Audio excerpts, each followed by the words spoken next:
Shalom, shalom. It's wonderful to be with everyone today. We are checking out your comments, and it's great to be here with Dan Grunfeld, who is a former professional basketball player, an accomplished writer, and a proud graduate of Stanford University, an academic All-American and All-Conference basketball selection at Stanford. Dan played professionally for 8 seasons in top leagues around the world, including Germany, Spain, and Israel. Dan's writing has been published more than 40 times in media outlets such as Sports Illustrated, the Jerusalem Post, and NBC News. Dan earned his MBA from Stanford Graduate School of Business in 2017 and lives with his wife and 2 sons in Northern Virginia, where he works in venture capital. Dan, thanks for making time. You got it, Rabbi. It's great to be here. So basketball is my first love also. I played throughout my youth and unfortunately stopped at the varsity high school level. But tell me a little bit about your early love of the game and how that was kind of manifest for you. Listen, I was born around the game of basketball. My dad was an NBA player for the New York Knicks, and I was delivered by C-section, and my parents planned my birth so that my dad could go on one road trip, be there when I arrived, go on another road trip, and be there for my bris. Right. So quite literally, I was born into the game of basketball and Judaism. I've always been a tremendous force in my life, growing up around the game. After my dad retired, he became an executive. So I just grew up and, at practices and at playoff games. And so just had this incredible bond with the game that still exists to this day. What of your Jewish identity kind of was a positive aspect of being involved as a professional basketball player? And what was challenging? You like to think that sports is a great equalizer, right? And for my family in particular, and we'll get into this, right? My dad is the only player in NBA history whose parents survived the Holocaust. So being Jewish is so important to us and to our identity. My dad wore number 18 for the Knicks, right? And, for high. And so for so many reasons, being Jewish is such a big part of who we are. And I think, once you step on the floor, the ball, it doesn't care what religion you are, what color your skin is, what language you speak, it just brings you together. Right. So, and I think that was a very cool part of basketball for my family. Very cool. I don't know if you saw this Stoudemire Awards ceremony a few days ago. It was meaningful to my family because my son, Lev, Stoudemire explained his number 32 is the gematria, the numerology of Lev, which means heart. And he explained to this whole audience that meaning. And I thought that was really cool. So tell me a little bit about the Holocaust story in your family. And how that impacted your life. Yeah, it impacts my life to this day, right? Because we were speaking about it a bit. My grandmother will turn 99 years old in June, right? And I speak to her every single day. So really, there's not a day that passes that the Holocaust doesn't, affect me or hit me in some way. My grandmother survived in Budapest. She was saved twice by Raoul Wallenberg, one of the greatest heroes of the Holocaust.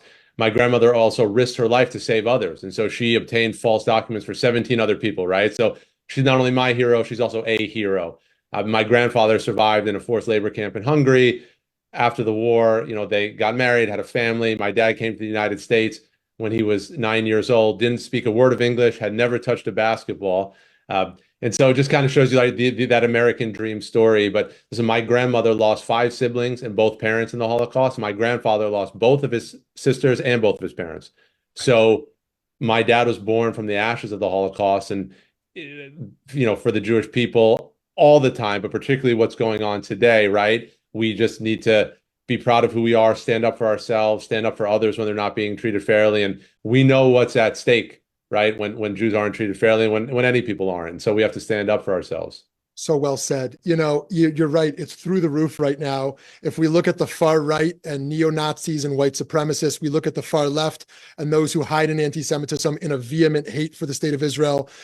How are you experiencing this rising anti-Semitism now? And what do you think we should do to combat that? Listen, it's deeply upsetting. It's deeply troubling, right? So that anti-Semitism, of course, is so prevalent. And I write in my book, it's one of the oldest parasites of mankind, right? And so where would it go? There's too much of it. And that's a very sad reality. But again, we need to be close as a community. We need to stay true to our values, stay true to each other, again, be allies for other people. There's no easy answer, right? This is an age-old, right, conflict issue. But I just think that silence is also an enemy of anti-Semitism. So for ourselves, to talk to our friends, to talk to others who might not know what the Jewish experience is, so to educate them, also to encourage others to speak up for us and to be advocates, right? There's so many good people in the world, and they oftentimes don't know what's at stake, what is happening. So I just think, I try to think about what's in my control, to speak up, to hope that others will speak up for us. Yeah, so well said. So do you think anti-Semitism is this kind of its own unique phenomenon, or do you see it as connected to other forms of hate?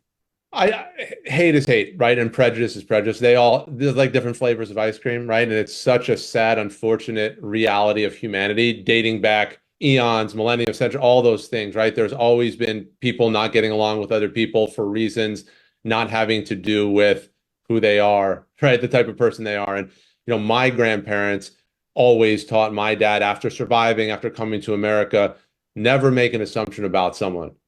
Always get to know them. Judge every individual for who they are as a person, right? Because they had seen what can happen when people make assumptions, when people judge others, right? And so, yeah, I think that there's so many different forms of hatred, of prejudice, of injustice, intolerance.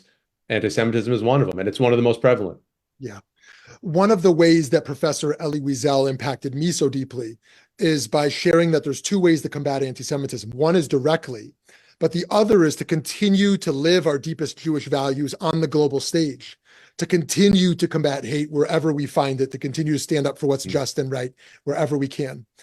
So you came out with this awesome book in 2022. Tell us a little bit why you wrote that.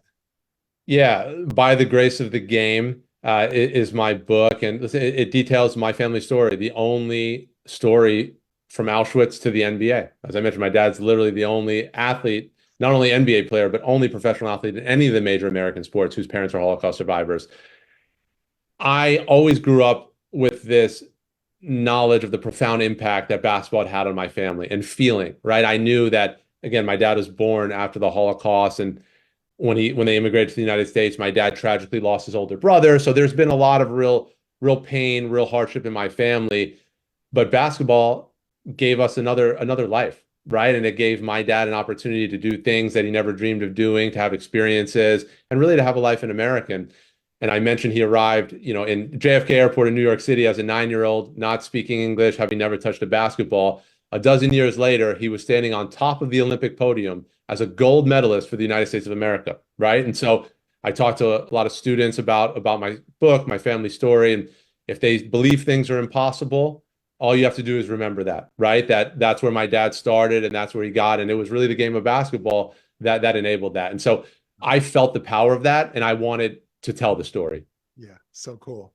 So being that the foreword to your book, I believe it's the foreword, written by Ray Allen, who is well known not only for his talent, but in our world also because former President Obama appointed him to the board of the Holocaust Museum, and he had this, maybe still does, have this rich relationship to Holocaust memory. Can you share a little bit about, to the extent you know, about Ray Allen's kind of connection to the Holocaust and what that's meant to you? Of course. Hopefully you'll read the book, read the foreword of the book. It's incredibly profound and so eloquent. And first of all, I'm lucky to know Ray and have a relationship with Ray because my dad, who became a longtime executive after his playing career, was the general manager of the Milwaukee Bucks when Ray was a young player. And so I got to know Ray, and he would give me advice. He would give me a pair of shoes. I was like a top shooting guard in the state of Wisconsin, and Ray is the star shooting guard of the Milwaukee Bucks. I literally had his jersey framed on the wall in my bedroom, right? So I'm lucky to have this relationship with Ray. He's one of the top 75 players in NBA history. People know that, but what is less well known is that when Ray was in college, he saw Schindler's List, and he was just incredibly moved and impacted by that. And he said, "This is not just a Jewish tragedy. This is a human tragedy. The world needs to know about this," because he didn't really know much about it. And he said, how could this be, right? The world needs to know about this. And so every time that Ray's team played in Washington, D.C., he would take teammates to the Holocaust Museum. And I've talked to some of those teammates, and they said it was a life-changing experience, right? And, as an NBA basketball player, you have a lot of opportunities to do a lot of things when you're on the road, right? Ray used his time to spread the knowledge of the Holocaust. So, and like you mentioned, President Obama appointed him to the board of the Holocaust Museum for good reason. So as much as I admired him as a high schooler with his jersey on the wall in my bedroom, I really do admire him more now for the type of man he is, human being, and how he uses his platform and his influence to spread love, to spread knowledge and awareness of this, of the Holocaust. So I can't say enough about how much I respect Ray Allen. Beautiful, so powerful. Last question for you. So what's your message to the next generation of young Jews who are, growing up in a time period like this? And in particular, those who were dreamers like you, who really wanted to rise to the highest level of professional talent. Be proud of who you are, of where you came from, and where you come from. Be close as a community, right? I think like we Jews know the experience of being Jewish in America or anywhere around the world, right? Be close as a community, stand up for others, who are not being treated fairly. I think it's part of our job to be an ally. And yeah, I just think having pride in Judaism, engaging with your family's history. I've learned, because I wrote my book, right? I learned so much about my family. And yes, we have this basketball story and this Holocaust story, but we all have stories. So talk to your parents, talk to your grandparents. And regarding kind of ascending to the heights and doing different things, listen, all you can control is your own actions. All you can control is what you put into it. So I always tell people, dream as big as you want. Like, people should laugh at you when you tell them your dreams, because that means they're big, right? And that certainly happened to me. But then when you dream big, you just make a promise to outwork everyone else, right? So, and that's really all you can control. And listen, like, I achieved some things and I failed too. And that's okay, because there's never achievement without failure. So I always encourage young people, dream big, work really hard. And I'd probably say, most importantly, enjoy the ride. Smile. Don't put too much pressure, because some outcomes you just can't control, right? For me, I played at Stanford and professionally. If I sprained my ankle at the wrong time, or none of that might have happened, right? So a lot of it is not always stuff you can control, but just work hard, enjoy, and be a good person. You'll be fine. Beautiful. Mr. Dan Grunfeld, thank you so much for your work and for your time. And friends, we hope you'll pick up his book and read this profound history and the story of this dreamer. Thank you so much. Rabbi, thank you. It was really a pleasure. I appreciate it.